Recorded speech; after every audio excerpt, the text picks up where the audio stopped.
is like, because I was just thinking about that.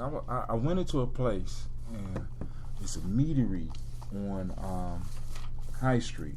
And I went into the meat, and I drank some, and I was like, this shit don't have no sweetness at all. I mean, you can leave it sitting around so long that it actually starts tasting just like wine. And I'm like, I don't want to drink honey wine that tastes just like regular wine. You know what I'm saying? So it's like I want to make sure some of that sweetness still staying there. So I don't age mine as long as that. But shoot, let's go and get started. Who want to start off reading? We are on the second overstanding, definitions in the gospel of hip hop. We're about to throw down with some conversation. Anybody want to start? Miss Trina got a new book. Oh, Miss Trina. Oh, she's showing the book. I guess I'll start. DJing, the study and the application of rap music production, cutting, mixing, scratching, as well as on-air broadcasting, commonly refers to the work of disc jockey. However, hip-hop's disc jockey doesn't just play vinyl records, tapes, and compact disc. Hip-hop's DJs interacts artistically with the performances of recorded songs by cutting, mixing, and scratching the songs in all of its record formations. Originally presented by two turntables, first designed by Edward P. Casey of the Bronx in 1955, and connected to a mixer with the crossfader, first designed the Grandmaster Flash of 1976. Hip-hop's DJs used. So the crossfader was created by Edward P. Casey of the Bronx. No, that's the turntable. Oh, crossfader was created by... The two turntables was created by Edward P. Casey, and the crossfader was designed by Grandmaster Flash. Wow. In 1976. Hip-hop's DJs used the turntable and the mixtures as instruments that manipulated the playing of vinyl records. DJing, different from DJing, includes speaking and even rapping while presenting recorded music. Caribbean people still use the term DJing in describing their vocal performances of rhythmic speech over the music. DJing is also about the moods that certain music can put an audience in. DJing detects and orchestrates the mood of the music presentations. DJing explores the relationship between music melodies, songs, production, and the effects upon their moods of the people. Even beyond music and other forms of entertainment, DJing as a conscious awareness not only inspires our style of music, of musical instrumentation, it also expresses the desire and the ability to create, modify, or transform musical technology. Its practitioners are well known as turntablists, DJs, mixologists, grandmasters, mixmasters, jam masters, and funk masters. They said what? Funk masters. Oh, okay. Okay. I was like, what? Okay. Disc jockey, presenter of the recorded music, popularized by El Marco, Cool DJ Herc, Africa Bambaatam, Jazzy J, Grandmaster Flash, Grand Wizard Theodore, Cool DJ Red Alert, DJ Cash Money, Marley Marr, Bruce B, Chuck Chill Out, Kid Capri, and Africa Islam, Jam Master J, and others. Beatboxing.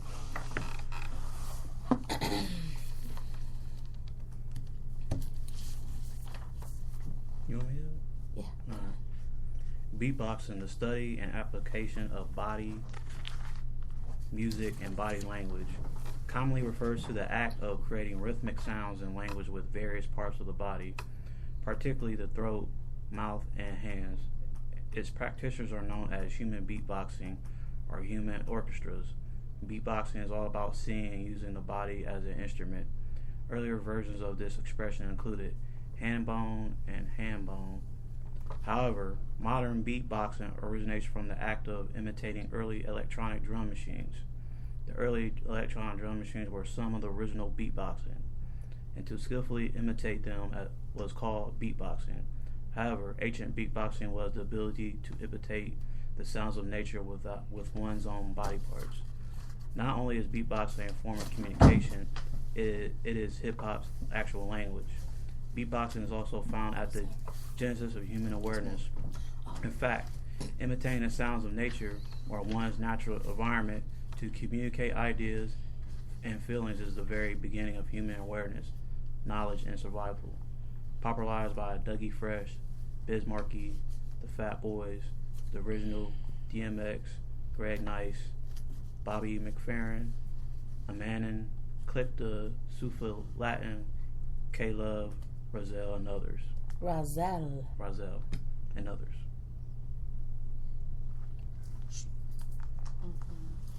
Who's that? Okay. Street fashion, the study and application of urban trends and styles, commonly referred to the clothing trends of urban centers. However, street fashion deals with all trends and styles of hip-hop culture, what's in and what's out, regardless of the expression. Its practitioners are known as hip-hoppers.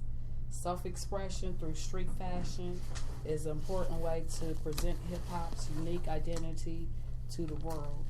Street fashion represents the prominence of all hip-hop culture codes, forms, and customs. Not only is fashion a very ancient form of communication, but our expressed consciousness was and still is also represented in the way in which we adorned, colored, and dressed ourselves. Popularized by the Black Spades, the Black Panthers, the Crips, the Bloods, Jew Men, Ron 125th, Damper Dan, Skirt Kings, Lugs, Fubu, Carl Kanai, Sean Jones, Wu Wear, Fat Joe 560, Fat Farm, and others.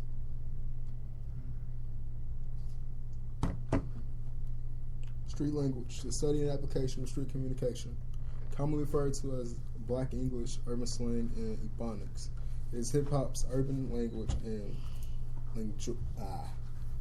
linguistics codes the verbal communication of the streets. Advanced street language includes the correct pronunciation of one's native and national language as it pertains to urban life. In addition, advanced street language deals with one's communication skills even beyond what one says. Street language is not always spoken words. Hip-hop street language includes beatboxing and certain street codes that may not be communicated in words at all.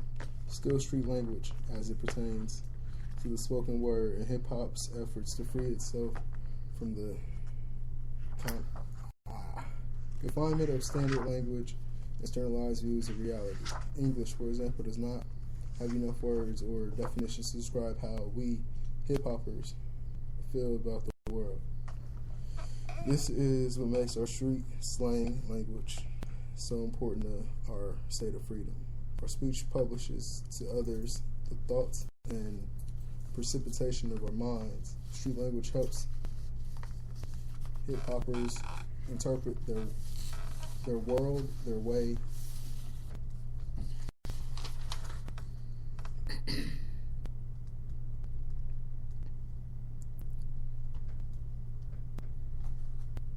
Its practitioners are known as hip-hoppers. Popularized by Richard Pryor, Martin Lawrence, The Last Poets, Chris Rock, The Watts Prophets, James Brown, Gil Scott-Heron, E40, DJ Hollywood, Love Bug, Starsky, Nas, Fab Five, Freddie, Frankie Crocker, and others.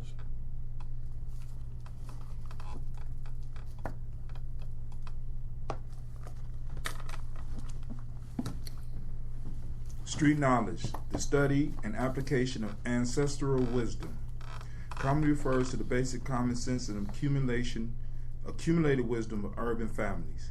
It consists of techniques, phrases, codes, and terms used to survive within the inner cities.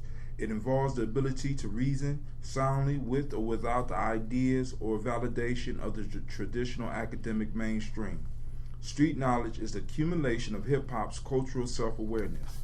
Its practitioners are known as hip-hoppers, as well as sisters, brothers, goddesses, gods, mothers, fathers, teachers, queens, kings, princesses, prince, lords, and divine. Contrary to the myth that knowledge is only accumulated in quiet, ordered academic environments, much of hip-hop's communal knowledge can be found with its comedians, poets, and authors. And having fun, streetwise, poets and authors. Hip-hoppers learn and transfer knowledge through laughter and having fun. Streetwise, knowing how to survive modern urban life. Popularized by Malcolm X, Dr. Cornel West, Martin Lawrence, Africa Bambaataa, Clarence 13X, Minister Louis Farrakhan, Kwame Ture, Chuck D, Nas, Dick Gregory, Chris Rock, Tupac Shakur, the Wayans Brothers, Wise Intelligence, and others. Street entrepreneurialism, the study and application of fair trade and hip-hop business management, commonly referred to as street trade, having game, the natural salesman, or smooth diplomat. It is the readiness to engage in creation of a business venture that brings about grassroots business practices. Many of hip-hop's apprenticeships begin here. Different from entrepreneurism, which may include the techniques and practices of the entrepreneur, entrepreneurialism focuses upon the motivating spirit to be self-employed, inventive, creative, and self-educated. It is this spirit, the spirit of self-creation, the urge to create and sell one's own talent, discoveries, and inventions that is encouraged by these teachings. Its practitioners are known as hustlers and self-starters. Entrepreneur, a self-motivated creative person who undertakes a commercial venture. Popularized by Madam C.J. Walker, Russell Simmons, Luther Campbell, Sean Puffy Combs, Jack the Rapper, Robert Townsend, Eazy-E, Too Short, and others. The Dark Age. Age of Revolution, 1961 to 1971. This was a time when every institution in the United States was being questioned and challenged by its authenticity and value. It was during these turbulent times that the first generation of hip-hoppers was born. Our first gatherings were held in our homes as house parties. Later, we moved outside into public parks. Originality in one of its artistic skills was hip-hop's first cultural status symbol, light ages of light, 1971 to 1981. During this time, hip-hop began to emerge as a distinct and unique urban movement. This was a time when hip-hoppers played the site. Our house parties became overcrowded. We hip-hoppers began using electric power from the city street lights to generate as much energy needed to run huge sound systems in New York's city parks. Hip-hoppers was set out in the dark. They used to do it in the park. MC Shane, power from the streetlight made the park dark. KRS-One.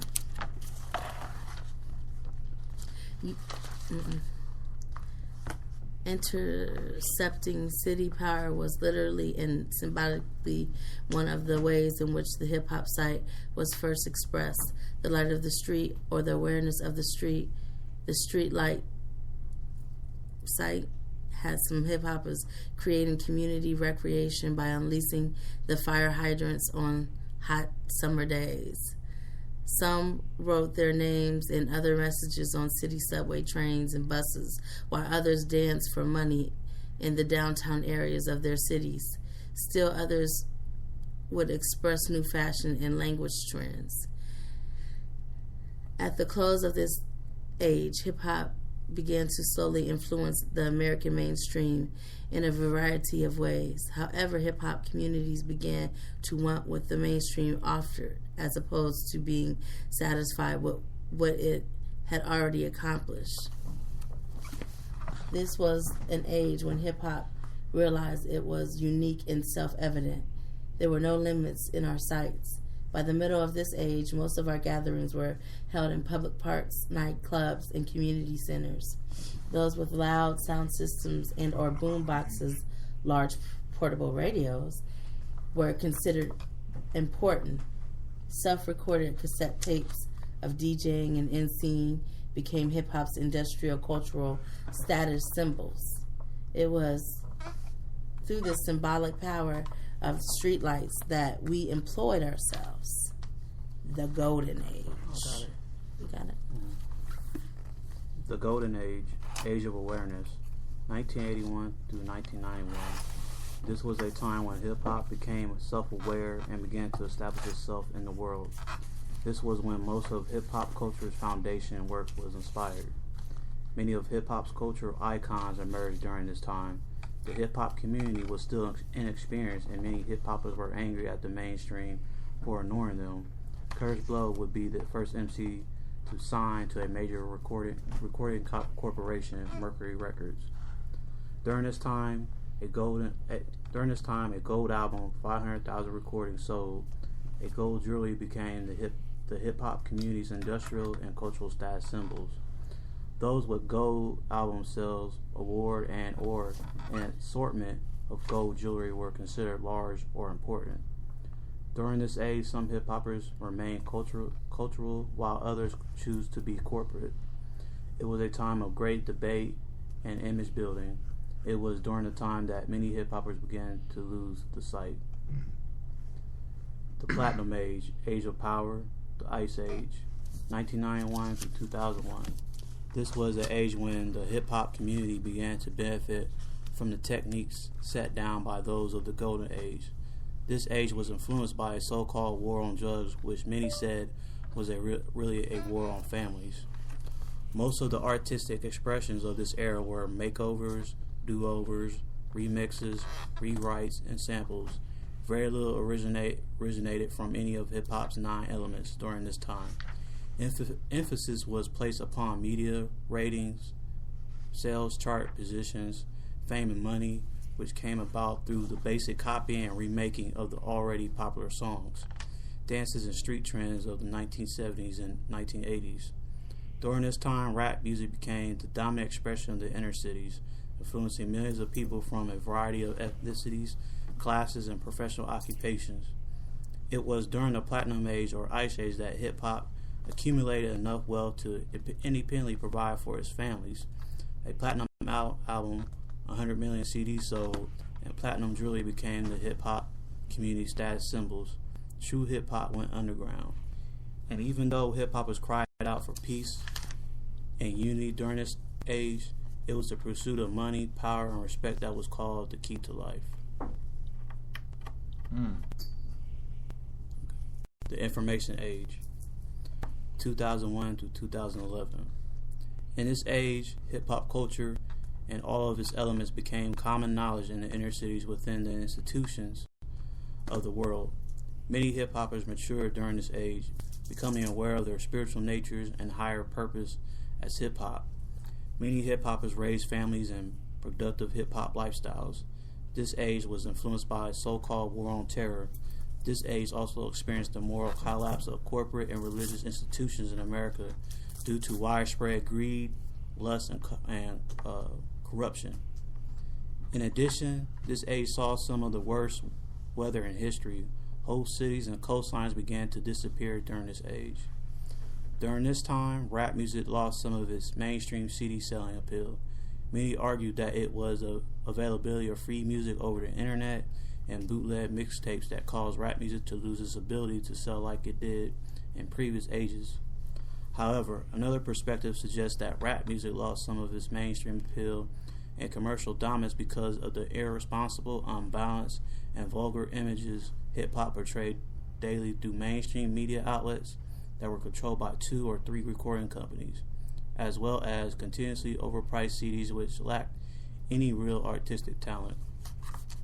Rap music's original production styles of hard, aggressive drums and samples were replaced by more rhythm and blues style production. With more popularity and money, rap music became more musical and less confrontational.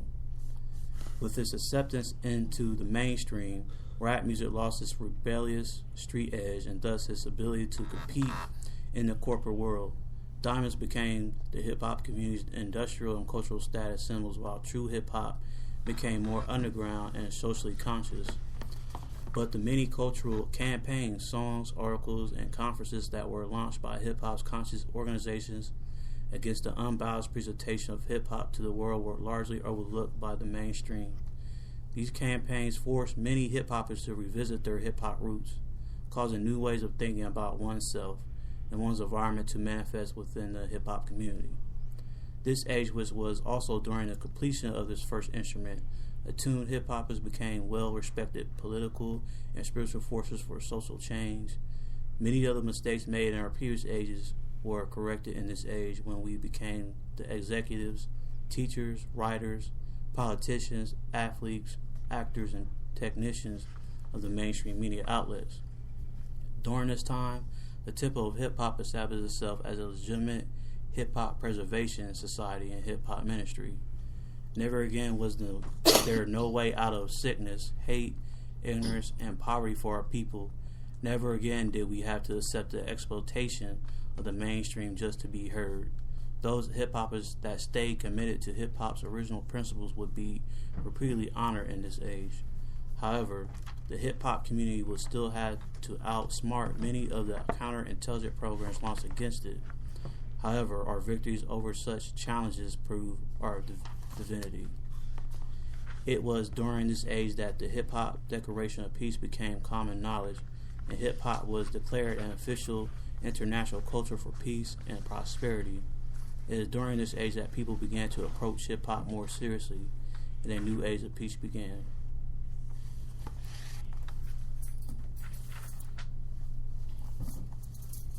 From the very beginning of modern hip-hop, around 1973, hip-hop has struggled for its self-determination. Within the development of our identity, character, and intellectual uniqueness, the creation of our own dialect was inevitable. For many years, hip-hop has communicated with itself by developing a language that relies upon the transformation of already existing languages.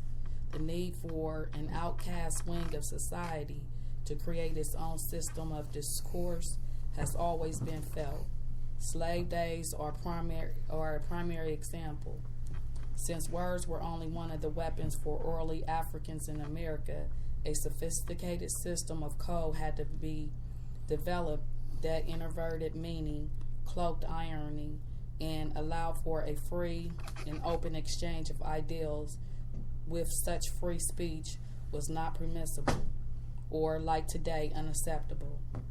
For years, hip-hop's dialect has been scorned as incorrect, ignorant, ghetto talk, and for us to believe this from the same orthodoxy that ignores our intelligence and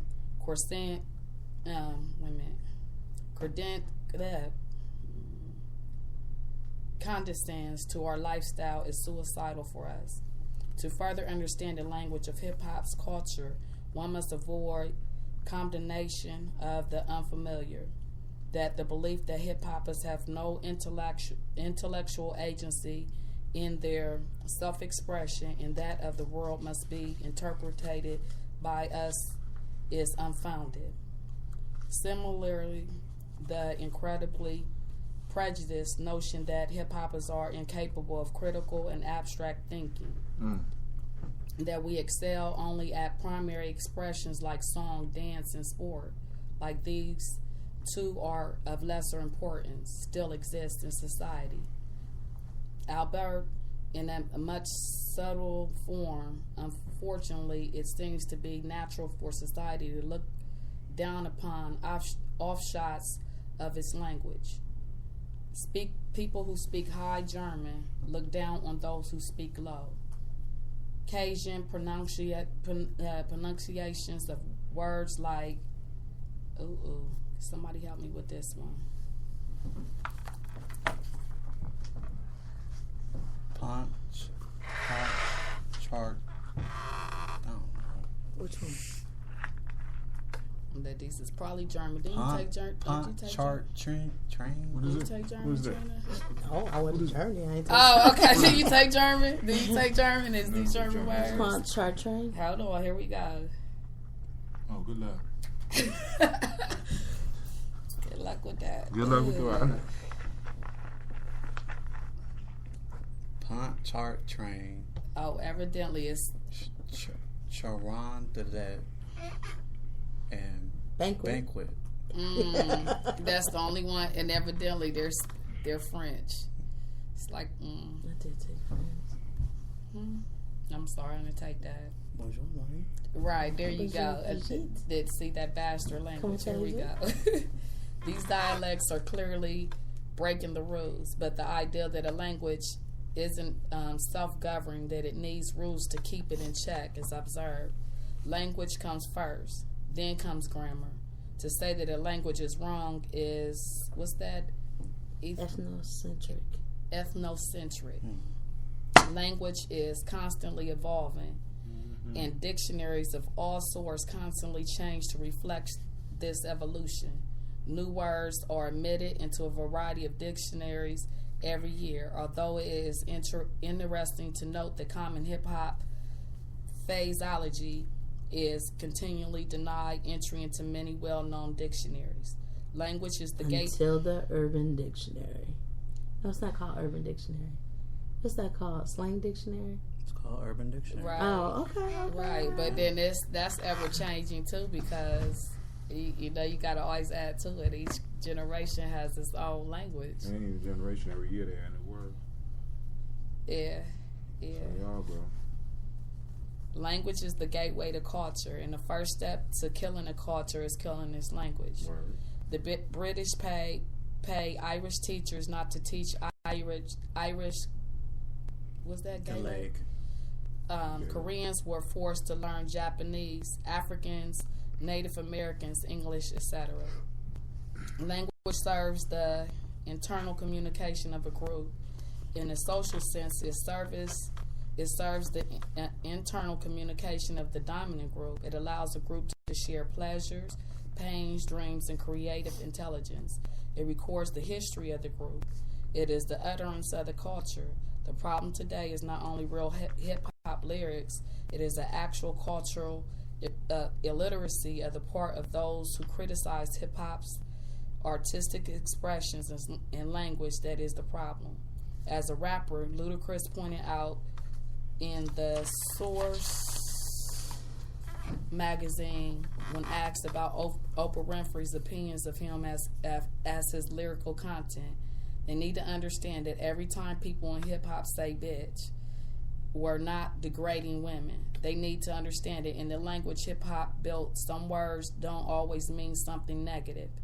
What I'm saying is that hip-hop, there is a language. I felt like people should understand where we are coming from. We lived it. The people that criticized it so much have never lived it and are just hearing us talk, which may be true sometimes.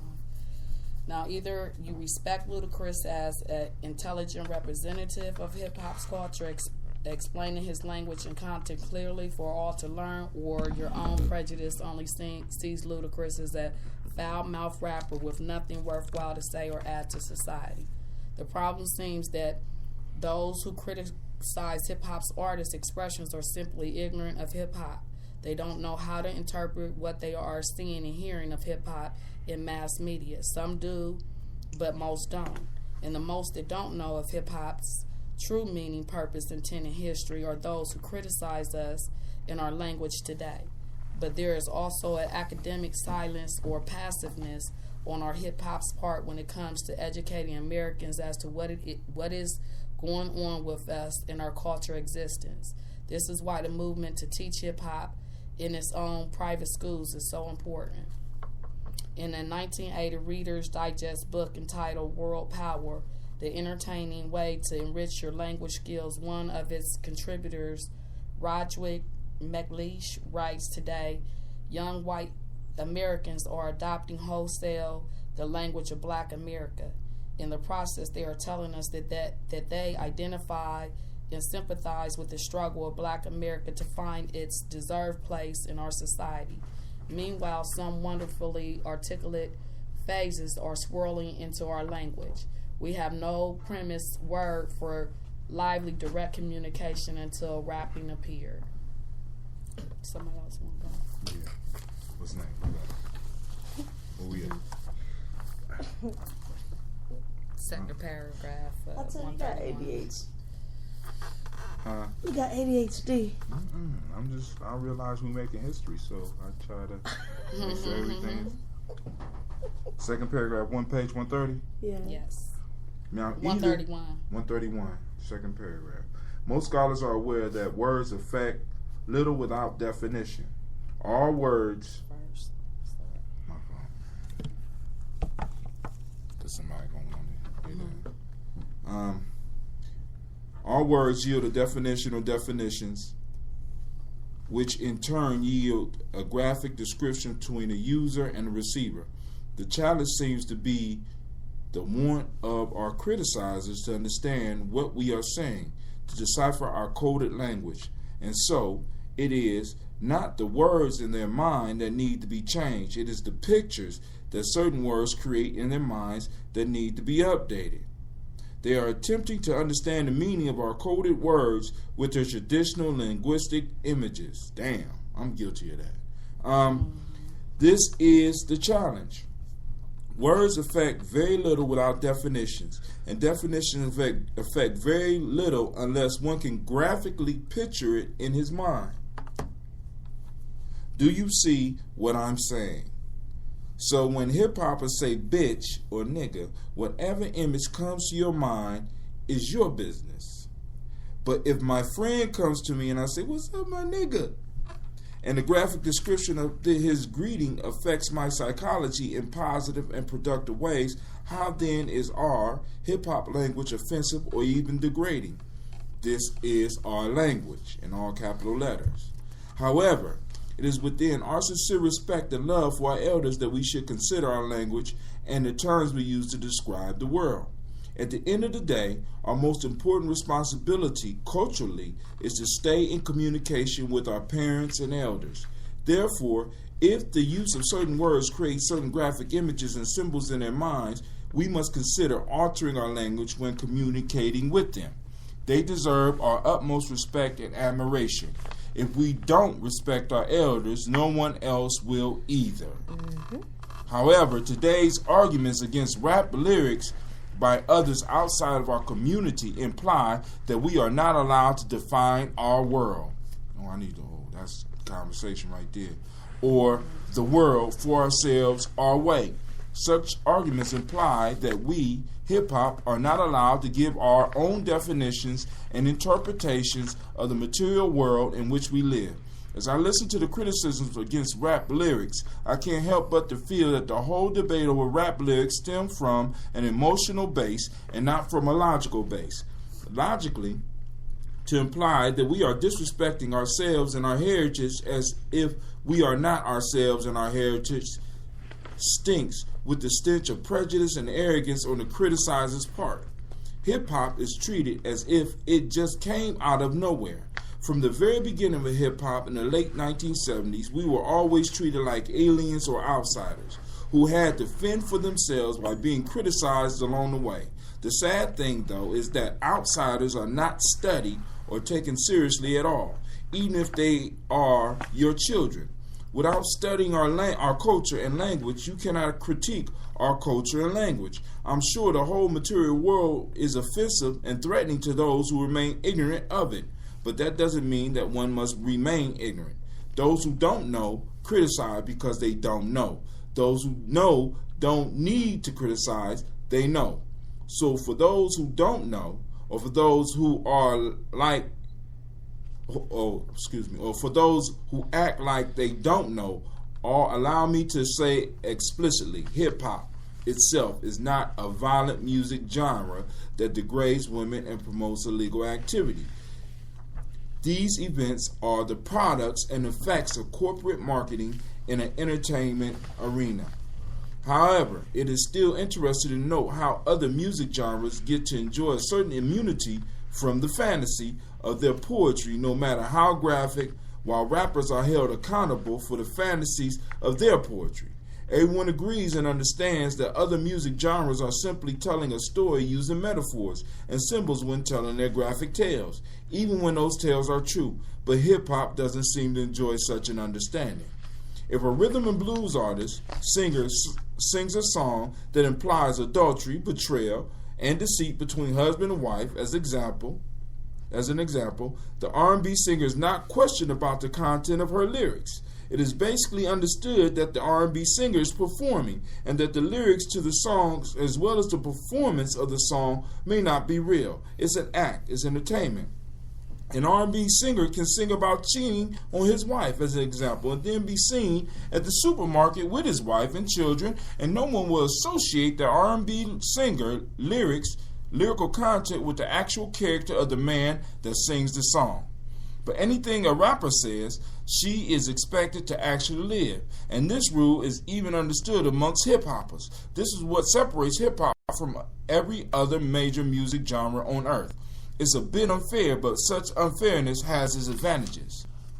One of which is the ability to become anything you desire through the mastery of one or more hip-hop's 9 elements. Imagine through the mastery of an artistic performance, you can attract the resources to support to become that which you rap about.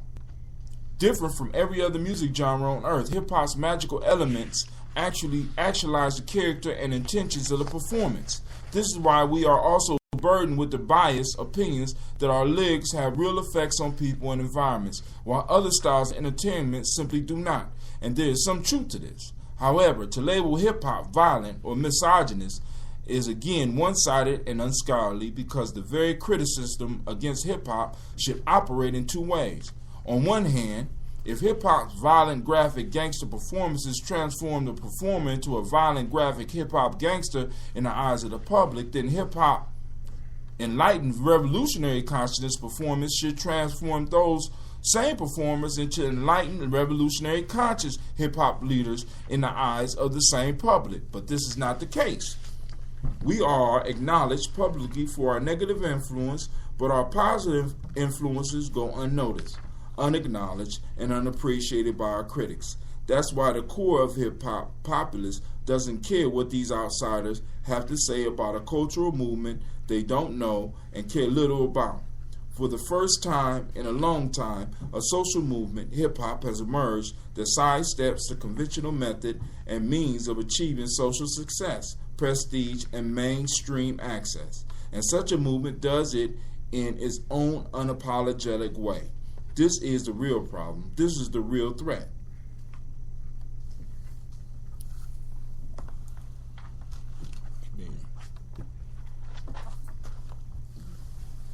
In the past, one had to attend college or military service or borrow money to start up a business or work up the corporate ladder until retirement. If one was going to make it out of one's lot in life, it was through America's major social institutions that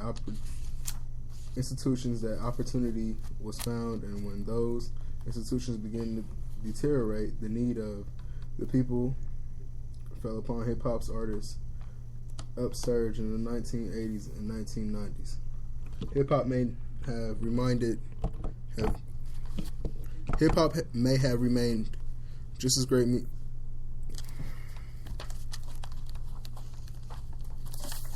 Hip-hop may have remained just as great music genre if the people participating in hip-hop's artist elements did not need it to also fulfill their culture, spiritual, and financial needs. So is hip-hop violent for real? Of course not. Is hip-hop itself misogynist towards women? Is that supposed to be it or I can't be? The last time I checked, the term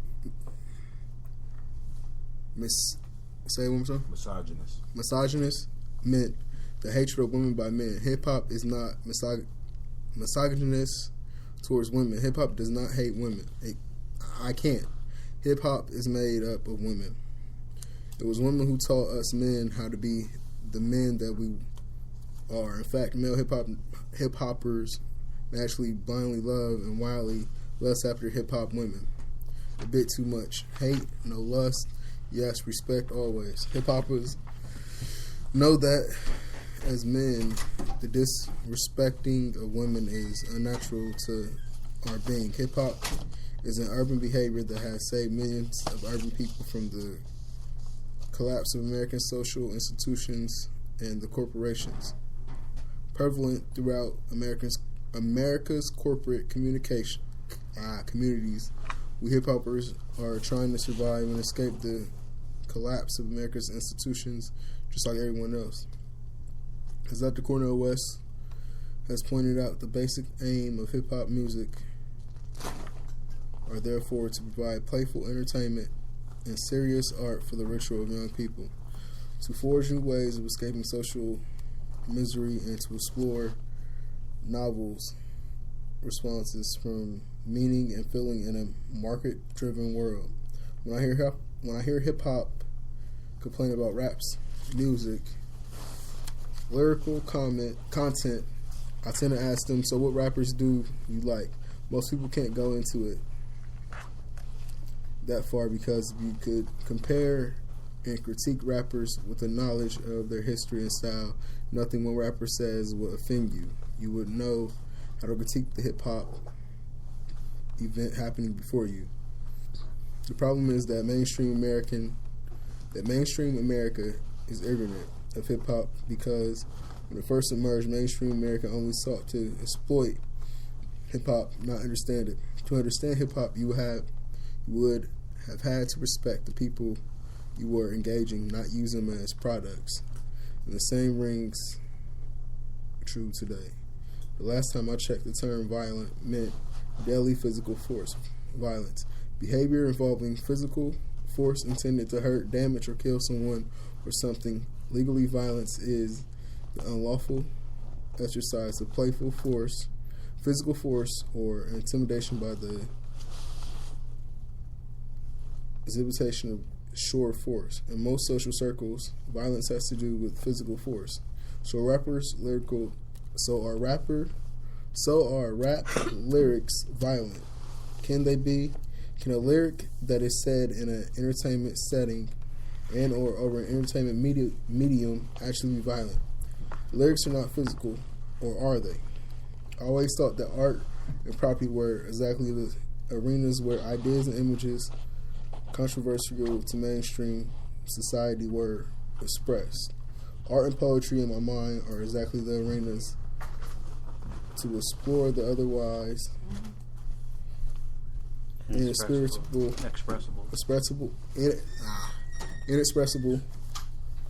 regions of human thoughts and activity. The term nigger, for example, should have its existence in art, education, and poetry, and not in politics, religion, or trade.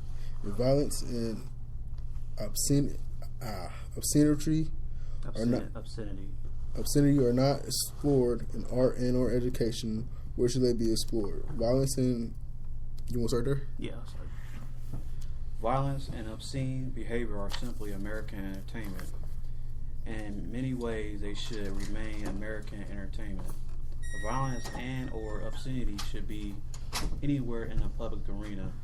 We should lessen violence and obscenity in public life and enjoy more freedom to explore violence and obscenity in artistic life. In my observation, art is where extreme ideas should be expressed. Turning to Bob Calacello's book, Ronnie and Nancy, Their Path to the White House, 1911 through 1980, Mr. Calacello points out while writing about Harry Warner being called before the U.S. Senate Subcommittee on Moving Picture Propaganda in 1941 that Ronald Reagan's film showed one fight per every 1,000 feet of film. I bring this up not to pass the buck by saying, see, look at the president. He violent too. Not at all. I won't even bring up the Governor Arnold Schwarzenegger and the violent content in most of his early motion picture work. Many times shooting police officers and destroying government property. Not at all. I bring this point up to shed light on the true nature of the argument. It is not violent lyrical content that threatens America, nor is it over sensualized images of sex acts and foreplay throughout mass media. None of this actually threatens America's social order and economic structure. In fact, in many ways, such images and acts actually strengthen America's social order and economic structure. The problem is not rap lyrics. The problem is that your child likes them and is influenced by them, and you have no control over such foreign influences. You believe that your child's participation in hip-hop lowers her self-worth because of your fears. You want your child to conform to the same success you have conformed to. You want your child to play the game like you did. But the First Lady, Nancy Reagan, and it's authentically American to look up to the foul-mouthed, down-to-earth, real people who most times have the best times of their lives.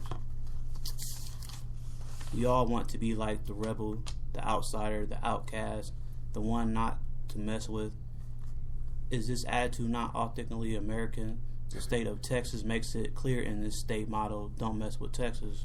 The issue is that violence was cool when Al Pacino did it. Violence was cool when the governor did it, when John Wayne did it, when the Bible depicts it, even when characters portray it. But if a rapper even speaks about violence within a poetic entertainment setting, we are called the cause for the corruption of America's youth and moral fortitude. In fact, we are accused of influencing America's youth negatively through our words and imagery, yet none of our critics will ask about the events and people that directly influence us. But this too is a weak argument. A stronger argument points to our collective power as hip-hoppers based upon the criticism laid before us. The character and self-expressions of any public figure are indeed rules that will be modeled by that public figure's audience, even if that public figure is the President of the United States. This is human nature. We grow and develop through adaptation and imitation. Every responsible MC or DJ recognizes this fact and is influenced upon his audience. We rappers, DJs tell the crowd that to say and how to say it.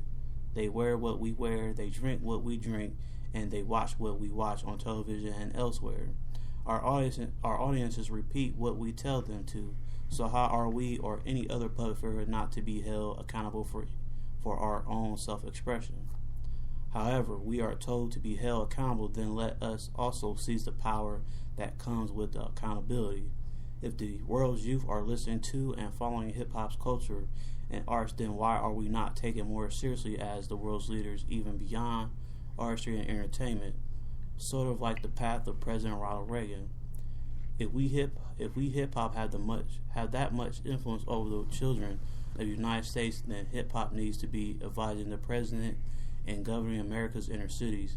And most of the students in the United States are influenced by hip hop's arts and culture. Why then is hip hop not taught in every public school in the United States? If we have the power that critics claim we have, then respect us for who we are and for what we have accomplished. Hip-hop is a new American institution, and Americans would do well to embrace it. Americans need to know that the real hip-hop community has never been free to present itself to the world or its own terms. We always had an interpreter, and or early interpreters only sought to exploit our resources at a time when we simply too young to defend ourselves or even know what was going on. The truth is that America's supposed addiction to porn and violence gives radio and television stations the excuse to put my music aside so that they may play what the people request. And of course, what people request is what the radio and television stations have been paid to program all week. But this is just obvious. Everyone knows this already. Everyone knows why the radio sounds like it does. They're being paid to sound like they do. The government knows it. They know it. We know it. But we still engage in these bullshit arguments over rap lyrics when KRS-One and others struggle to get the music played on a regular basis on any radio station. In my time, white girls seem to be seem to go wild, lifting their t-shirts and blouses to expose their breasts for the cameras of sexual explicit infomercials and music videos. Does hip-hop cause young girls to act this way, or rap music and rappers bought into this production of the infomercials because rap music is considered cool and are attracted to youth? Why blame black hip-hop for what people are already doing in their own free will? The issues is that American foundation, its moral authority, and Christian social structures are losing ground. It may even be transforming the ground. Just as Christianity evolved out of Judaism and paganism, hip-hop evolved out of Christianity and Islam. We are the new lights of the world. In any event, rappers represent the new popular heroes. We have the global trust of the people. We, hip-hop, are the gunslinging, rootin', tootin' cowboys of this day and age. And if we, hip-hop, are trusted and respected by public through our inspirations of our art, we own it to those who empower us with their love, trust, and respect to resume the responsibility of the leaders in the solving of the world's social ills. We are not the problem. Hip-hop in this view of the world are actually the solutions. We can see right through the assumptions of our critics who claim that it is hip-hop that incites and glorifies violence. Yes, we are extreme in our art. Our art reflects the violence and the unjust conditions in which we live. And yes, we enjoy gun battles either as entertainment or as self-defense. And yes, our lyrics are graphic. Art can glorify the power and the use of guns, but where are the graphic images, forbidden language to be expressed, if not within the confounds of art and or science? Our view is that it is not the gun that is dangerous or irresponsible. It is the person holding that gun that can become the dangerous or irresponsible one. I added one. But for some reason, our critics do not hear nor respond to any of this.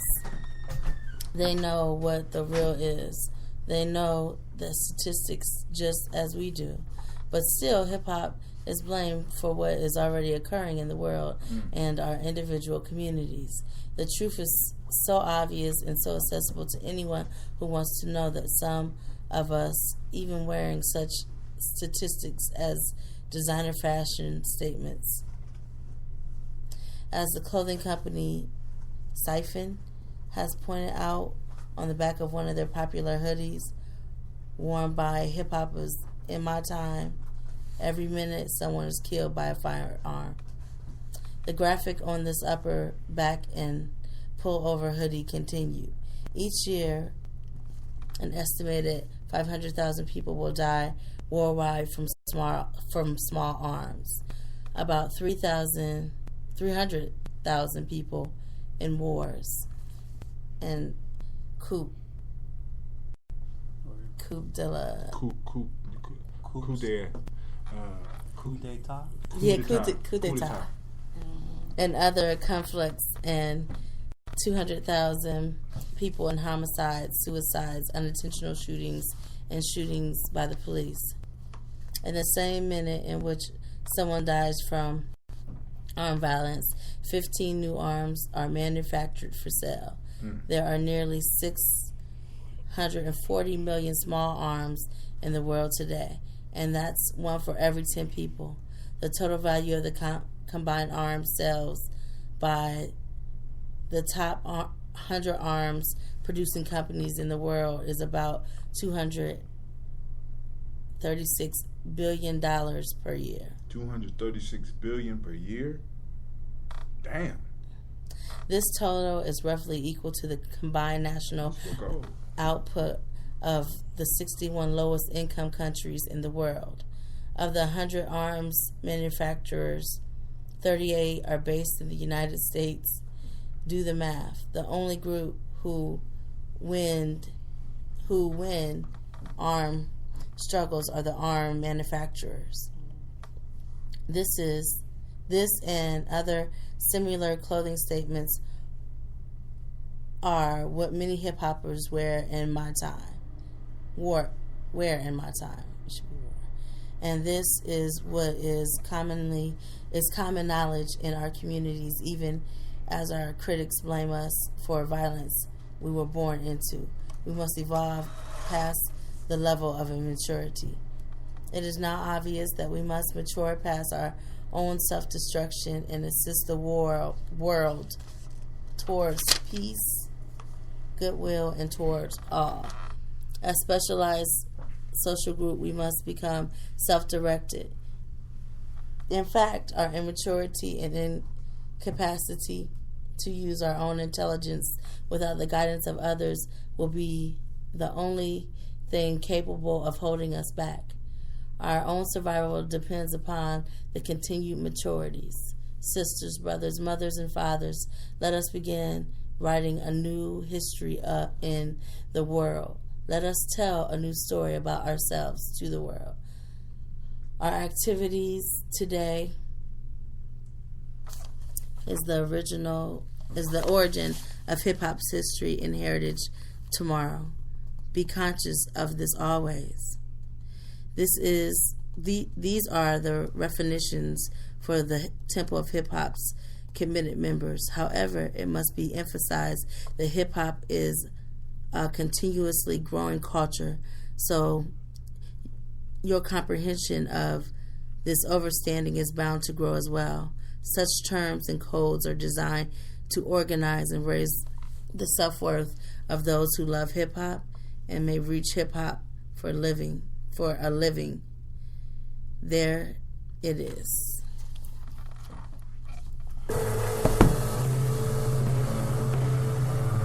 We're going to take a break, come back and do the discussion. That was a long half a chapter. That was only half the chapter. We'll be back in about 5 minutes. Mr. Deity.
We're back.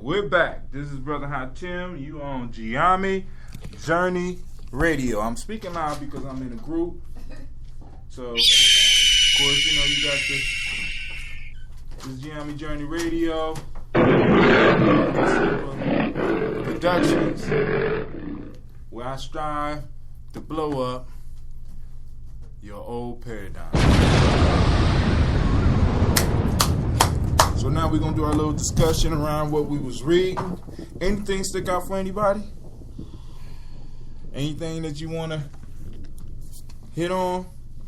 Well, first we went through the 9 elements of hip-hop. Graffiti art, DJing, MCing, beatboxing, breaking, street knowledge, street language, street fashion, and street entrepreneurialism. He broke down all those. Then he talked about the ages of hip-hop, the dark age, the light age, the golden age, the platinum age, the ice age, and the information age. Then he got into really discussing language. And that piece stuck out for me. But anything else for anybody else before I jump into some of the stuff that I wrote down?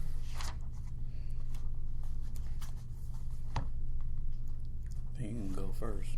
Who? Want me to go first? Mm-hmm. Well, Trina come back in. I don't know if young boy left, huh? Oh, we just talk about, did he leave? No, he's right out there.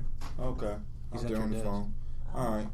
So let's talk about those 9 elements, because that's something we always got to come back to when we talking about hip-hop. And it's amazing to me that, well, it ain't really amazing, but a lot of people don't even know that hip-hop have elements or even care. You know what I'm saying? Because whenever you talk about hip-hop, everybody automatically goes straight to the rap. Music, yeah. Straight to rap. It's just the rap, music. Not realizing that, in a sense, it's kind of almost insulting to just talk about hip-hop from just the rap dimension. You know, because that's one of the things that got the culture recognized. It's the rap. We got to give rap its proper due. But MCing is a major element of hip-hop. But we see what direction that done went into, but he kind of discussed that.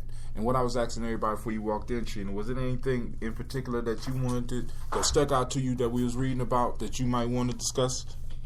Or, because we can keep it general. We can keep it general. I just reading and just going back in time. Yeah. Even some of the vernacular he was using was like, remember that?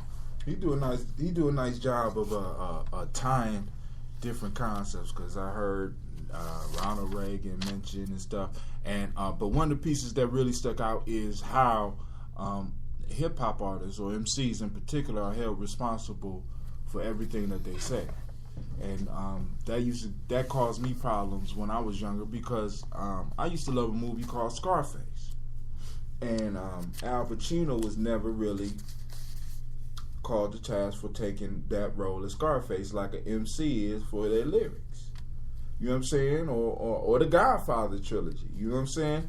Nobody's ever called to task like a MC is. It's like a MC is held to a different standard of artistic scrutiny.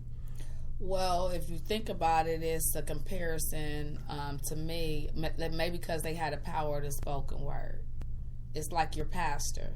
It's a certain image that's there, whether it's known or unknown, that's there. So you're expecting this person that's delivering this message to live that truth too. So it's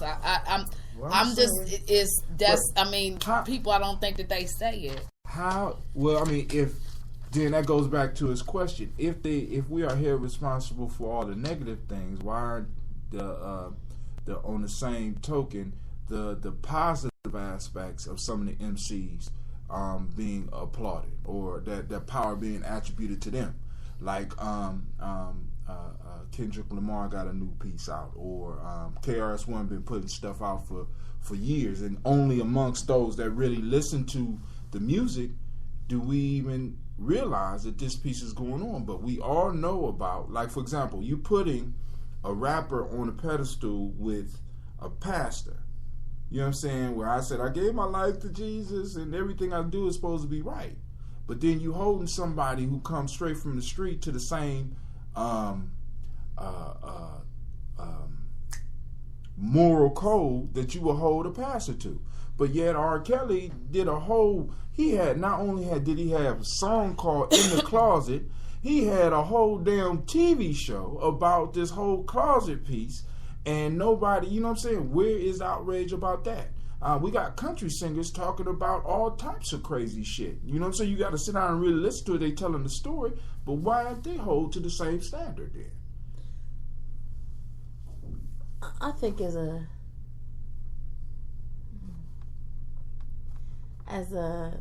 the lines of what Shamika was saying, as a highly, it matters who's doing the judgment. Right. Yes. That gets in there. We're going to get in that and too. It matters who, culturally, when we've been given the mic to speak, mm-hmm. before drugs infiltrated our societies, what we were able to hear. Now and then, mm-hmm. the level and the expectation of those who had the mic, and we still listened to them and what they said versus what was being produced. Mm-hmm. And then even just a cultural difference of expectation. We have people who think it's okay to let people be the way they want to be. That's them growing. And then culturally we have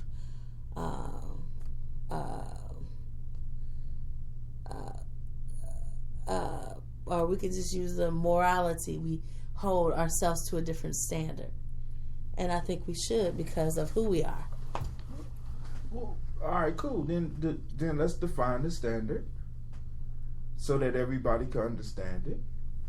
I mean, you don't think it's kind of unfair to hold somebody to a moral standard that they are not aware of? I mean, as some of, how can I put it? You're putting a responsibility on, for most parts, youth, that we don't even put on adults. You know what I'm saying? So it's like, I have a talent for putting words together, but you're going to hold me to a higher moral standard than you will hold somebody that worked for R.J. Reynolds, a motherfucker that's killing thousands of people every day from cancer, or a gun manufacturer. You know what I'm saying? You hold them to a higher moral standard. And in fact, they are younger. As a matter of fact, hip-hop is one of the, I ain't going to say hip-hop, but the rap industry is one of the cruelest businesses for anybody over 25. After 25, for most MCs, your career is over. So we are leaving, we're saying that individuals who have a shelf life of, at the most, 8 years, and I come into that 8 years at 18, and I'm done by the time I'm 26, you hold me to a higher moral standard than you will hold anybody else in the same industry I'm in. I'm in entertainment. I tell stories. Some of them are gory, some of them are funny, some of them are brutal. But I'm an entertainer. So now I got to have a higher standard than anybody else in my society. And for black people in this country, I think it's always been that way in order for them to succeed. Well, then I got to question that, because here we go. In that case, how's hip-hop a $1 billion industry now? Because we obviously ain't follow the same business model. Well, let's say the products. Right. So it's not the actual entertainer. It's not, sometimes it is. Sometimes that person may have that type, but it's not that many of them that actually has a natural talent and ability to be able to draw people regardless of what you're saying. People can just still feel you. But it's the products that's coming from it. Okay, it's the products and the money that's being put behind some of those negative products. I think you had people saying, delivering a certain lyrical style, and then you had others, but you had the emphasis and attention drawn more on the negative as opposed to the positive, and that was deliberate. Mm-hmm.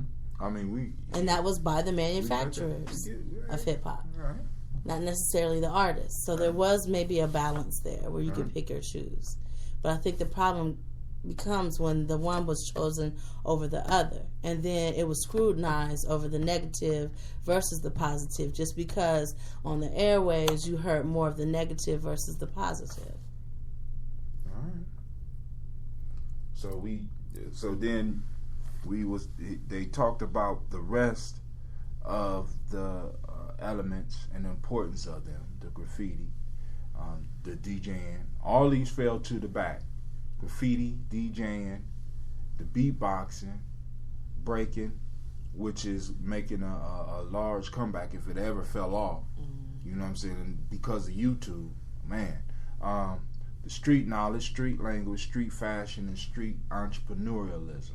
It's in the walk, it's in the talk. It's in the people. They couldn't touch that because that is us. Right. So, but in terms of even graffiti, it was demonized for a while, at least in the Midwest. Crazy style. I'm sure all over. Yeah, and still is. It is.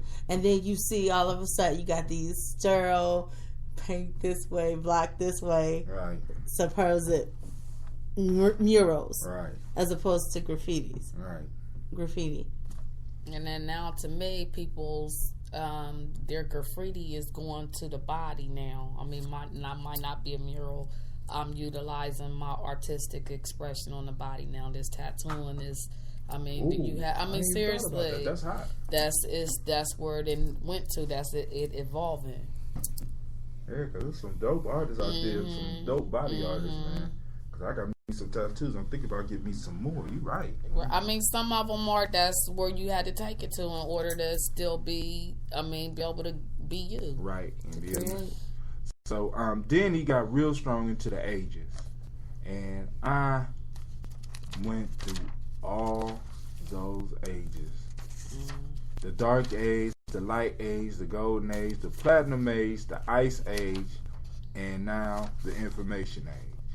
Anything stuck out there for anybody? Anything in the ages?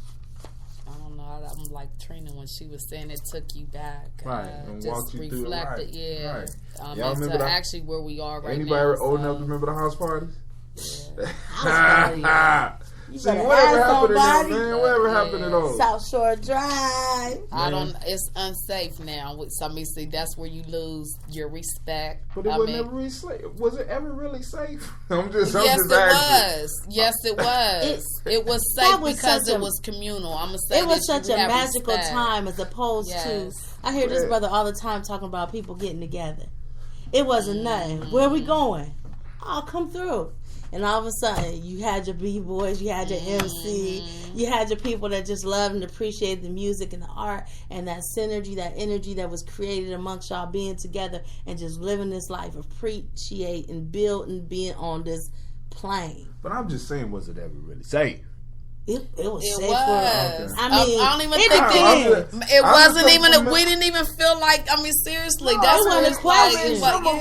Some of us can do this. Look, you was over there with that negative rap, so y'all probably was doing some negative stuff. No, I'm just saying. Now, I have always, I love artists. I love anybody in any way. I mean, because like people could be upset with Lil Wayne and Drake, but them boys got talent. I love talent. I love somebody that could take an idea and come across and bring it to you, not only with a rhyme, but in a clever way. That's artistry. That's mastery on a whole nother level, and I could appreciate that. So yeah, I go to those. I used to go to those, but even in the golden age when we had the choices between the music, it was always for me. It was always a little threat. You know what I'm saying? It was always it wasn't unsafe enough for me not to go. I never really had to worry about guns. We used to we shut the party down and we handle business. You know what I'm saying? But then now all of a sudden we got the shootings. Hell, I mean, and when I say was it ever really safe? Now y'all ain't never been to one of those parties where a fight broke out? Yes, in Canton, we had to watch. At the end, when 10 minutes before the party was going to end, somebody was pulling out their gun. Nobody got killed. But them bullets, they went off. You know, I'm gonna give you, for anybody that want to throw a house party, this is the proper way to end a house party. You end the house party on the slow jam. You see, really. I go to the clubs. I go to the clubs now. Yeah. I don't even hear slow jams no more. Well, there's no proper end. Right. Either. There's no end. When you go to a club, right? Is there an end to Saru? No, there's no end. You're right. The ending is whack. Let's say it ain't. So in the community, we say Harambe. They just end it. Yeah, you leave people hanging. Right. People want to be just like, walk what? It's over. Right. You got to throw on them slow jams. See, that's what's missing right there. You got to have the proper production. You got to have the proper productions. See, because I remember when DJ used to bring crates. That shit was work, but it was worth it, and we used to have a good time. You know, that's the early ages of hip hop, where people used to get together and we would talk, and it was something for everybody. You know what I'm saying? And whether you was a good breaker or not, you get out there and do your thing and it'd be okay. You know what I'm saying? And it was expressing what you couldn't be felt. a whack rap. You could rap, but if you was whack, you better not get up there on that mic and take up nobody's damn time. You know. Well, even if you was whack, you came back inspired. You worked on. You met the expectation of your peers. And not just like, oh, I'm whack, I'm going to keep spitting the same stuff like I hear over and over again. I'm going out with you. Like, there was an expectation to get better. Yeah, because you get... I mean, that's part of the safe part. Because if you came back continuously with the same whack shit, you weren't going to get on that mic. Get the mic. You might get slapped. Get the fuck up out of here. And I take that shit back about you wasn't a good breaker, because good breakers would sweep your ass up off the foot. Nigga, you don't get on here with that shit. You know, come back. But you're right. It will be. And that was that call to mastery. I call it because it's like, dude, man, homeboy got on the mic last week and he said this. Oh man, I'm coming back on that nigga next week. Boom, boom, boom, boom, boom, boom. I'm getting out rapping. Did you hear what he said? Right. He said, did you see that move? Oh, dude, I got it right here. I got it. Then you come. Shoot, man, I missed it. And it was kind of like the way, the way it was supposed to be, because you just elevating, everybody participating, right. elevating. Right. And so even if you didn't express through rhyme, even if you wrote, you know, you could go. For me, I went to school for journalism, so I could go there and get inspired to write a piece. Mm-hmm. It was all connected. We might not have known that it was connected, but it was connected, and it was really just kind of, if I think about the spirit rising through the Kundalini. Right. That's how it truly was when you were amongst that type of energy. Right, that type of energy. Yeah. And it's out there. It's still out there. It's just a matter of being able to find it. You know what I'm saying? And being able to pull it out. Being able to pull it out. Well, you know, a lot of times I think the venues that we are in kind of shuts that down, because with a house party, the person that owned the house was in control. And a lot of times when we try to throw events now, we have absolutely no control. Nah. You know what I'm saying? We got to negotiate about this. We got to negotiate about that. You got to make sure your sound is on. You got to, you know what I'm saying? You got so you know. I think that once we within hip hop start acquiring the territory, you know what I'm saying? I think we'll be able to get that creative vibe back. You know what I'm saying? Because you know, then it's like, because like Asaru got to keep me up on, because he started dropping texts with this going on tonight. You know what I'm saying? And there's no regular place for that type of vibe for hip hop. Man, we used to have this dude named GQ. He'd go through the train, just walk through the train and tell us what was going on constantly. Just walk through the train and he'd come in. He was an MC as well. He'd come in and do this like Jamaican style type thing, and then he'd spit where to go, who was coming to town. You can't make that up. Like, you understand what I'm saying? And it just, you know, like, oh, word, that's where, yeah, that's going to come through, pass out the plugger. You know what I mean? Another piece about it too is that in the early days, it wasn't really no charge. I'm talking about my early days. Okay, yeah. my early days. And your house party, you didn't charge. The house parties, somebody's birthday or whatever, and it really wasn't no charge. And I guess that's when we start moving to the gold and the platinum age, because we start realizing that there was, hey, this some money. You know what I'm saying? This is a life. I could live off of this. Mm-hmm. You know what I'm saying? And I think that kind of is what's tainting the art right now. Not that money necessarily, because a lot of people say money is the root of all evil, but that's the wrong quote. Is the love of money is the root of all evil. And I think people's love for the art has been overtaken by their love for the money. That's just my opinion. Because really, real hip hop, somebody that really loved the art, loved the rhyme, it hit all your senses. You can smell it, you can hear it in their voice, you can smell it coming from them, you can see it in the way that they move. You know what I'm saying? And definitely gonna feel it. It's there. Right. It's there. Definitely gonna you feel just it. It's there. It's certain MCs that up to this day, no matter how long they've been doing it, that there's a sudden love there. And then on top of that, because they're truly doing it from a spirit place, you don't know what to expect.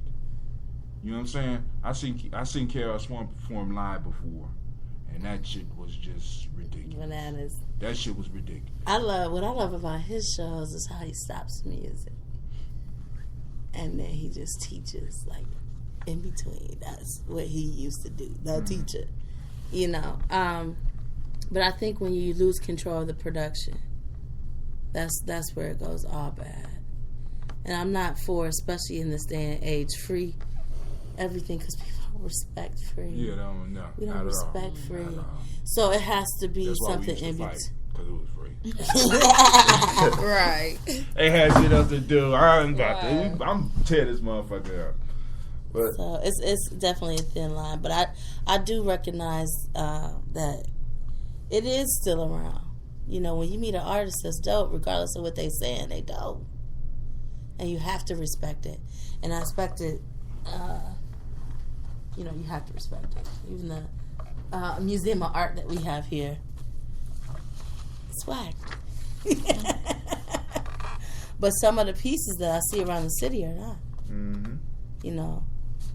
So, So he also got into the importance of language to culture. I like how he kind of went through the elements of hip hop, took us through the ages, and then he started talking about the importance of language to culture, and how one of the first thing that they take away from is the language, because that's how the culture is transmitted from one generation to the next generation, and how we have to create. What's the language of the culture now? Tabba-dabba-doo. I guess it's that street language. Because we speak in a way where we could be sitting here right now, and somebody that's outside of what we talking about would not, I ain't gonna say not have a clue, but they would have a hard time understanding us. Because like he said, because what hit me about part of what he said was, he said something about, it's not the word, it's not the definition, but it's the graphic image that you develop from what you hear. And I had to think about that, because like when I hear someone say bitch, depending on the way that they say it, a different image popped into my head. And I think about the definition of bitch. I never thought, whenever I hear the word bitch, and this, no insult, I never see a female dog. Well, I hear the word, I never forget when the word started coming into popularity. Right. We know why. It was two females, and they was like, bitch, what's up, bitch? Every other word was bitch, bitch, bitch. And me and my peoples was like, we couldn't believe it. Couldn't believe that shit. So then it was the word. It was the word that was insulting, because like, we coming from queen, we coming from goddess, and then we got two beautiful sisters sitting here like, bitch, bitch. was like, what? Nah, you want to see something? Want to hear something crazy? Imagine being a young woman walking into a room and 2 or maybe 3 prominent black women. Yeah. I'm not just talking small bucks. Right. This is the way they communicate with each other. Right. Bitch. You know what I'm saying? Not in like I'm about to. It's not in that angry way. Bitch, you for real? Just like we talking, like dudes, nigga, please. Right. You see what I'm saying? But when did we fall from sis? See. To bitch. Nah, I ain't gonna. Hold on. Because you can't tell me that we always talk like that. I ain't gonna say we always talk like that, but what I'm gonna say is, what is the graphic image? Intent? What's the intent? Right. And what's the graphic image behind that? Not have I don't know what the lady's graphic image. Was they enemies? Was they hate each other? No, they were definitely. That was her ace cool boom. But when did we switch that word? See, words have power. That comes from a whole nother culture. Nah, hold on. I'm asking the question because now this is the piece, because this gets to the root of it. The question he asked, or the statement that he made is not the word, is not the definition, it's the graphic image that is created in that statement. I agree with that, but sometimes the word creates the graphic image. When I heard those 2 ladies say, I didn't think, woof, woof, 2 female dogs per se, but I was shocked by the word. Right, because that was their thing. You heard. Where did that thing come from? Now, that you have to go back and find them bitches and ask them. I don't know. So I'm saying, so if you have a cultural bandit that comes in and steals tries to steal your flavor, your flair, and they project this thing that's somewhat familiar. Seems a little cool, but something's a little wrong about it. But it's always being said, it's always being brought up, so then you kind of take it on. As opposed to... But what do you take on? Go ahead. But even now, like, even the young sisters now, they call themselves bro. Oh my God! Right, you prefer that? That's worse. Now it's a masculine to me. Right, like you know. I guess bro to me was masculine. It's a boy. Wait, now check this out. I had a sister that I know on Facebook. So that's even more. You like, can't you find another way? Gay is cool now. So it makes sense. I'm not even talking about they're gay. They're not they're gay. They're straight. They're females calling each. They're gay, but there's some that are straight. They'll call themselves. Yeah. I get what you're saying, but I'm saying things are a little confused right now.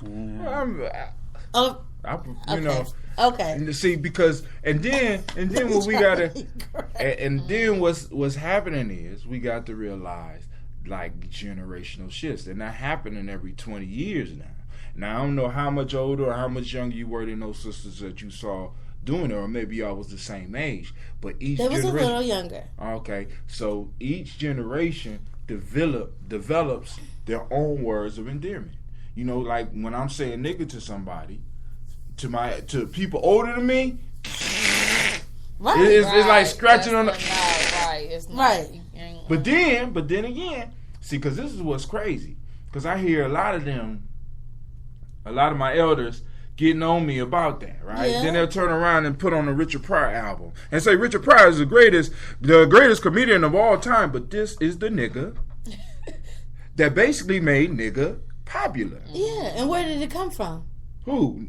Him? No. Richard Pryor? We know Richard Pryor. Right. I said, but where did he learn his vernacular from? A whole house in Canton, Ohio. Pimps and hoes. Whole house in Canton, Ohio. Right.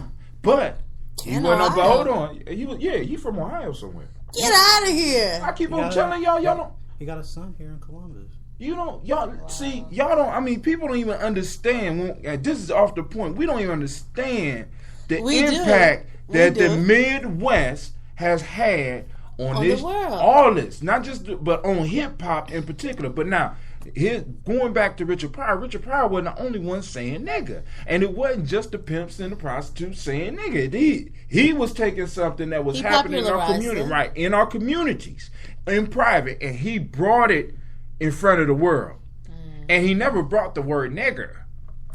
We ain't going there. I'm just that nigger. My nigger.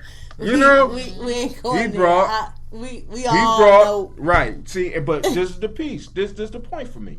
We took that word, and what we do with it. I get it. I get it. I get it when Tupac was saying it too. But I do think that we owe the elders some responsibility. Oh, that's and what he respect. said. And I also think what happened is we stopped teaching us. Just like Richard Pryor was exposed to a less morally high society, which produced his vernacular. And I think that I'm sure if we correlated the times, we would see the shift in maybe integration and just other people's thought processes, and then you have this. You understand what I'm saying? As opposed to being the best. I know growing up, we got that all the time. What's your last name? What to start with? That's the beginning. You need to be here. And we just kids like, damn, can we make a mistake? No, you can't. The expectation was you need to be this high. And so I think that a lot, I know at least from my experience, you need to be the best at whatever it is that you're doing. You need to be the best at it. And then what happens when you don't have that expectation still doesn't stop you from being the best at it. But you have I know I was raised to have a social and moral responsibility to community. That's why I might not want to let people know things that I do. And I think that's okay. I don't think we need to know everybody's business all the time. I agree with you. But now we live in a society where we do. Where everybody know everybody's business. Ain't nobody's business, But I'm saying it's just a decaying of our society. And as a result, decaying of our culture. And I do think that if you're holding the mic, you have a responsibility. Yeah, but to what extent? Because not anybody can hold a mic. I'm talking about us. Okay, all right. Of course, right. I mean, but anybody can hold a mic now. What? I love it when I see other people doing messed up stuff. I can say that's. Then you got something to talk about. That's I didn't even talk about it. I was just saying, see. I expect it, but it is still shocking when I see some stuff. And I now because and some of the other points he brought up, like one of the things in short form that he brought up is that hip hop has become a scapegoat of American issues when we know for a fact that this is a violent culture. He stated that very well. Violent culture. Extremely violent. And producing what? We producing all these weapons, all these small arms. He said $236 billion a year that industry is making. You don't want to cry about school shootings, exactly. But you but if you correlate some of the let's say the crime, I'm not sure if the crime rate. Well, no, I'm not. I'm gonna say I am sure. I think the images that we were seeing on TV was still black on black crime. You're killing, and then so that whoever's being watchful of it, you're watching it. That means that you're producing it, you're becoming it, you're living it, and more violence has came as a result of seeing it. It wasn't TV like a show. For real, this to me was somebody that this is. For real, people believe that that's how they live. Instead of just looking at them as that's it's just entertainment. People believe that they're that bitch them. Instead of that queen, or instead of that god or god. I ain't gonna everybody a queen, everybody a king. I'm just saying, everybody. Expectation to inspire too. Everybody can't be because who's gonna take out the trash? Goddamn, I'm just asking.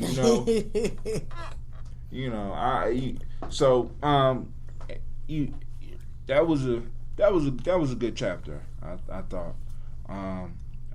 And I like how he stated that this is an institution. He called it an American institution that does shoulder a certain amount of responsibility. But I kept hearing him kick back to the fact that hip hop is being judged by people outside of their culture. That's true. And in some ways, old folks. Well, except for this young dude here. Some ways, old folks, we outside the culture because we come from a whole different generation. Just because we all come from a different generation don't mean we outside the culture. I'm just saying there's going to be some words that culture grows with us, just like he said in there something, or you stated. Don't be trying to quote me. I don't know about that. You. He said 16 to 25 for an artist or whatever. Nah, you still got Karis was making music. You still got Nas making music. You still got P.E. making music. Yeah. They still within the culture. Yeah, but so who told us that? I know I said that, but what I'm saying is when you look at the broad range of the rap industry, the majority of the people that are over 26 are falling off. Well, falling off to who? They still making the music. They're just not being. They're just not being broadcast. Okay. Because I know in fact, they have this show every year in Akron, Ohio. Oh, here we go with the show. It is called the Keepers of the Art. It's one of the best hip hop shows. They had that already. Was that the last one this year? They only do it. They do it once a year, and it's after Labor Day. It's a couple weeks ago. They change the date all the time. It gets later and later every year. But it's still like $10. I've never seen a guy himself. I seen Rakim there. We seen Kid Capri there. Big Daddy Kane. I love, and they still making music. De La Soul. Oh shit, De La ain't never going nowhere. But it's very few. It's very few. I mean, for every De La Soul, there's about 6 other groups that, you know what I'm saying, that we could talk about that aren't making music. And then on top of that, De La Soul may be making new music, but I don't know if Big Daddy Kane is making any new music. I don't know if Rakim is making any new music. I'm thinking they coming out and doing they shit like the Temptations. They doing their old music. They could. As a matter of fact, that might not even been Rakim. You saw that might have been Rakim. No, that was Rakim. They doing it like the Temptations now. Hell, you got to watch this industry, man, because they slick. They be putting imposters up. You be like, hey, I'm just joking. But anything else before we go and in this podcast? So you don't get with that graphics piece, huh? No, I didn't say that. I'm just saying. I didn't say that. Now, there's certain people I cannot hear. Some of these people that's like the young people, was the young littles. The littles and the youngs. You can't listen to them? I can't. I can't me neither. They're playing? No, yes, you can. Who? Like Lil One? I mean, I can't ride in the car. I can't ride in the Y'all hear this? Y'all probably. No, hold on. I appreciate it, but I can't listen to the shit all the time. I can't sit up there and roll on a whole Lil Wayne album. Now, I could throw in some of my old stuff and listen to that, but when I'm listening to it, because sometimes I might be riding with somebody that's listening to it, I recognize his skill. I'm not a fan. That's what's up. You understand what I'm saying? Yeah. But I recognize, let me put it this way. I look for mastery. I recognize mastery. When I'm listening to a metaphor that fucks me up, after you get done saying it literally fucks me up, and I have to connect the pieces, and it's like, damn, I wish I would have thought of that. You got me. You know, both Lil Wayne, Drake. I mean, you listen to some of these young boys. There's even some worse. What's the Chicago crew? Chitty Chitty Chang Chang. Who are they? Changy, the new Chicago people. You talking about Chief Keef? Chief Keef, but there's some other ones that are even more recent than him. I don't listen to that shit. I'm just saying. Well, Chief Keef. Now, let me say with the whole Chief Keef piece, I heard a nice beat, but the flow. Don't hold content. I'm serious. Like if they're playing, even the story. I mean, for real, if you're saying that you're telling a story, let me connect with the story. Even though it don't have to be your life, but you can tell me something that I can feel. This is an industry trying to hold on to a certain segment. You can see right now. Because this is what I don't think a lot of people seeing this. Not just hip hop, but the whole music genre is changing. They got to stay. They got to stay in the forefront. They have to keep an image out there. Period. And now they're grasping for straws. And I think Chief Keef might have been one of those grasps for a straw, because right now somebody with talent could make a nice living just selling his MP3s and producing his own videos without signing to a major label. Because there's artists out there that have proven that. Right. You know what I'm saying? There's artists that's proving it right now to this day. Right. They're selling, they're producing, they're doing their own shit without any back from the industry, because the internet has made it open for all of us. Which is why the internet is under attack now. Oh yeah, it's gonna be under attack. They can attack that, but then we gonna come up with something else. Right. Yeah, because that's the way we have all. We actually, I think we do better with struggle. Oh hell yeah, black folk, man, please. Dude, I mean, just like they try to change the whole food stamp game. We still on that. You can't, Until you got to put your eye scan in the eye retina thing. I mean, doing shit like anybody old enough to remember when when old dirty bastard got a case about food stamps. You familiar with that shit? That nigga ride up to. I mean, that's hip hop like a mother. He rides up to the motherfucking food stamp place in a limousine. Jump out with a bulletproof vest to go get his food stamps. I said, damn, yeah, I like that. He says free money. Who don't want free? Right. I'm sorry. I'm just segueing, just some old school thoughts and shit. All right, the old dirty bastard. Rest in peace, my man. Anything else? Anybody got any announcements? Anything you want to share with the world before we get off of here? Because y'all get a lot of clicks.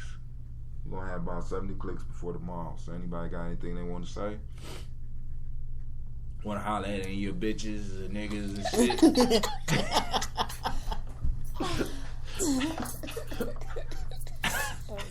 Bro. Shouts out to the queens and the kings. Yeah, you can do that too. And the gods and the goddesses. Wait, I got a Don't stop. I got an older sister. This is a story. I got an older sister on Facebook, and I've known her for years. And I ain't gonna say her name, but she made a comment. No, say her name. Say her name. She made a comment on a picture that I posted up, and somebody else said something after her, and she just started using Facebook like maybe 3 weeks ago.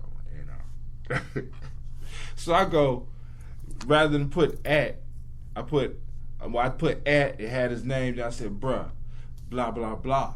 So she came back because she thought I was talking to him. She said, you think I'm one? You know who I am? I ain't one of these dumbass girls. You don't be calling me, bro. And then one of her kids looked at her and said, Mom, he's not talking to you. He was talking to somebody else. Like, so she typed, she apologized. He said, I don't understand this thing yet. But that generational thing. Mm-hmm. She thought I was referring to her as bro or bruh, like these girls be doing amongst themselves. That shit was unacceptable for her. Unacceptable to the point where she was gonna cuss Brother Hatim out online. I'm like, oh, I'm sorry. And I knew what's going. I had an idea what was going on, but I'm like, oh, okay, boom. I just moved to the next thing. But then I seen an apology, and she said, I just thought you thought I was one of these young girls or something. I didn't know you was talking to somebody else. That's cool. Don't worry about it. But generations, they develop their own lingo and stuff. All right, so this is us,